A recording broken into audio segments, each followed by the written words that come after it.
I'm going to start today with a couple of things that I think are I think maybe one of them is maybe the most important thing you could do. A friend of mine who I've known for a very long time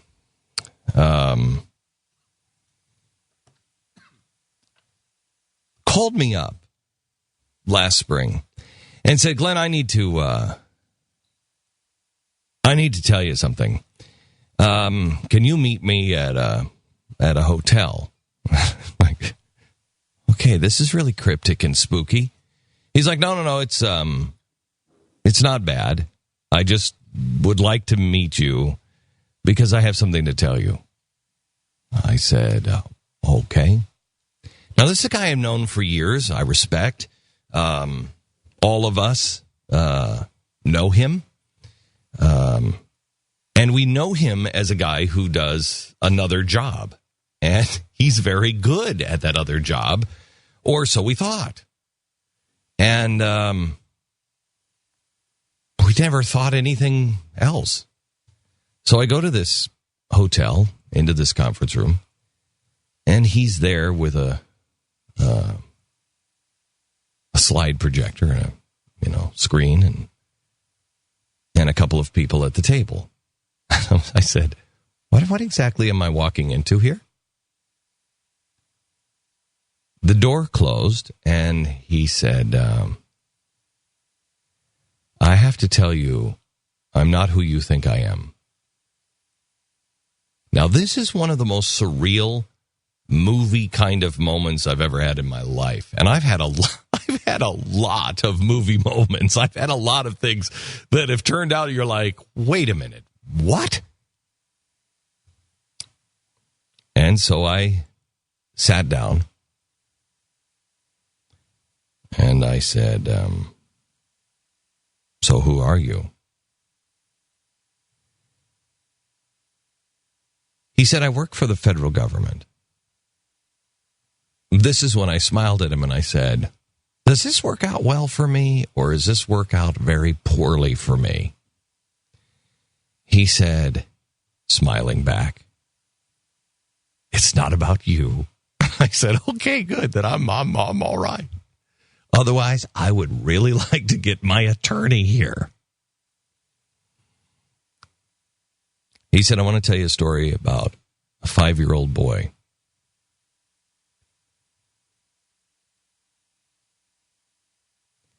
He said, I'm a federal agent, and I work in the human trafficking division.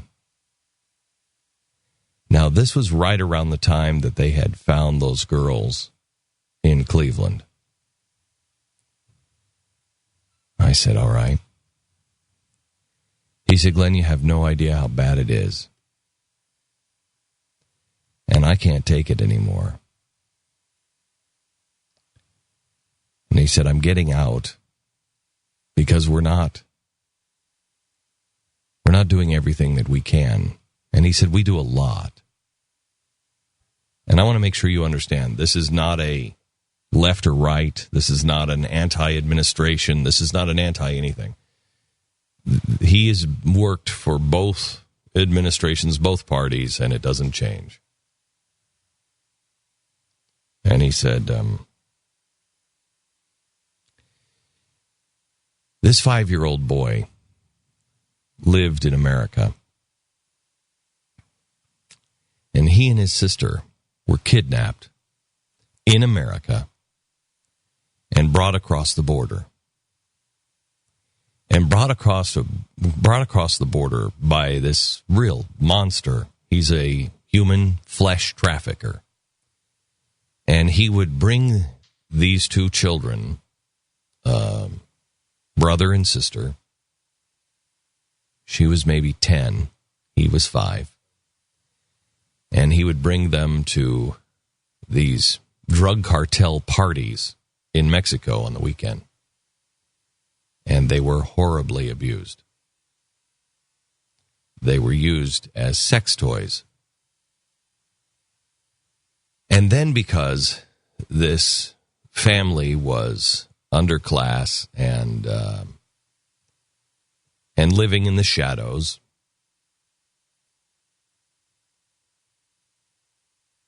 They knew that they could bring these kids back to their family, their mother and father. And they would tell the kids that if you just do what we say, you'll be able to go back to mommy and daddy. And so they did, and they lived in terror. And every weekend, when this man would call, the kids would go. This 5-year-old boy was so afraid. And his sister went and got from the store something that was 50-cent dog tags. And on them, they just said, "Man of God." And she put them around her little brother's neck the last time they went. And she said, "You're a man of God. Pray for miracles. You just hold on to God." Well, a miracle did happen because my friend was on to this ring. He was actually at the party, his job. And when he told me this story, you could see the pain in his eyes. He goes to these parties. He goes to these different countries, and he poses as a rich American that is buying children to bring them back into the United States to sell them into slavery here. And so he was at this party.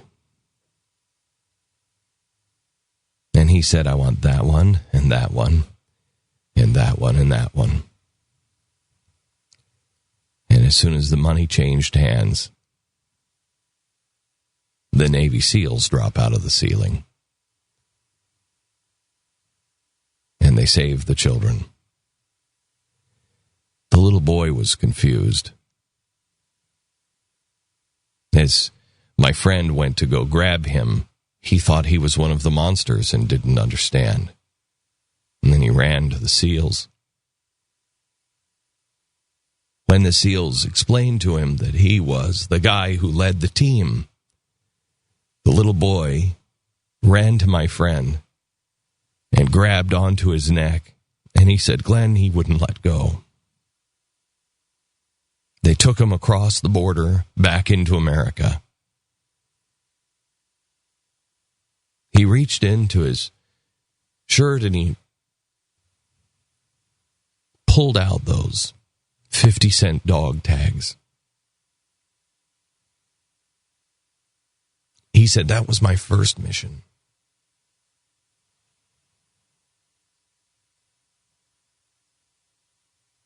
He said there are hundreds of missions like that after.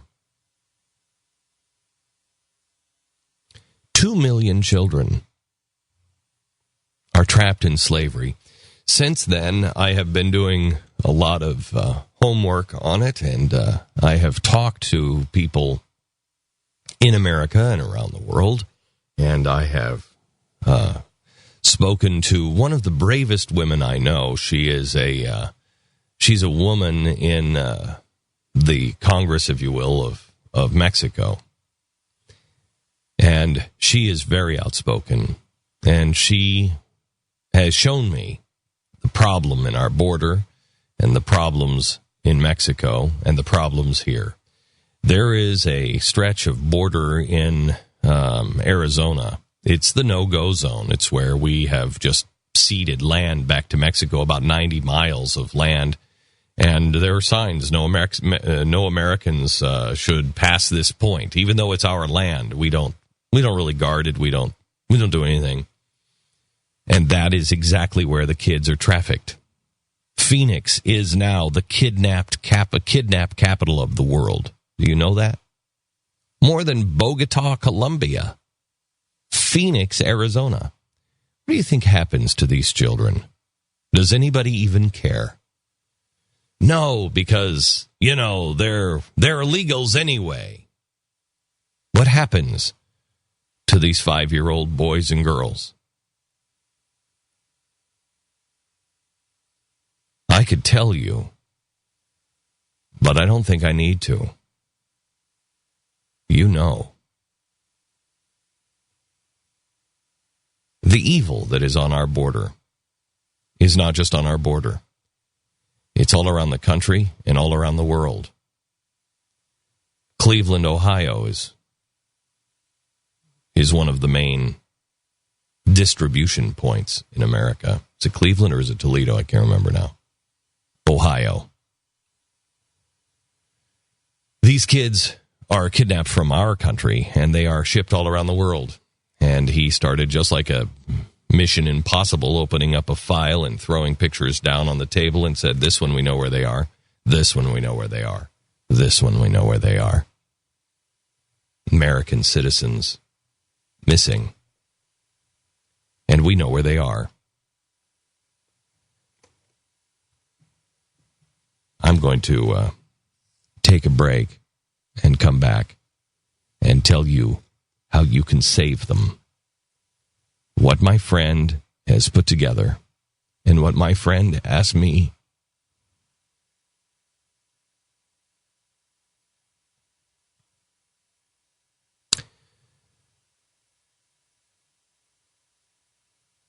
to do. But I don't have $5 million to do it. I don't think there's anything more important than this. And I would like to share an idea that we have. It may be one of the reasons why you were born. When we come back. Tired of your email provider scanning through your emails just so they can sell your personal information to someone else? Put an end to that by getting a 1791 email account. Visit 1791.com for details. So we were talking about human trafficking, our children being kidnapped in our streets and being sent anywhere around the world where they will be accepted and be hidden from the prying eyes. So my friend who has been in on the breakup of this business for quite some time with the federal government. He said we have to do more, we can do more, and the federal government, for a myriad of reasons, will not do more. And they're doing a great job, and I don't want to denigrate what they're doing. What I am saying is we can do more. And he said, Glenn, I had an idea, and he said it's an expensive idea. And he said, I pitched it to a television network. He said, because the television network, this has to be multi-pronged. It has to expose, and it has to raise money, and it has to be ongoing. And he said, if you don't raise the money in an ongoing way, it won't work because it's expensive to do. He said, and if you don't expose it, he said, then you're only treating a symptom. He said, you've got to knock these people back into darkness. He showed me some software that is being used, and the software developer has graciously agreed for him to be able to use this. And we also have developed what is called a jump team. And it is former Navy SEALs, former Rangers that will go in and be the jump team. He will work with the countries involved. He has relationships with many of these countries and the presidents of many of these countries, and everything would be on the up and up and legal. Well, he told me that he had gone and met with a television network, and the television network said, well, can you save the children and give us a good show? And they said, he was a little taken aback by that, and he said, yes. He said, in fact, I could walk out right now and I could show you where I could save 17 children right now.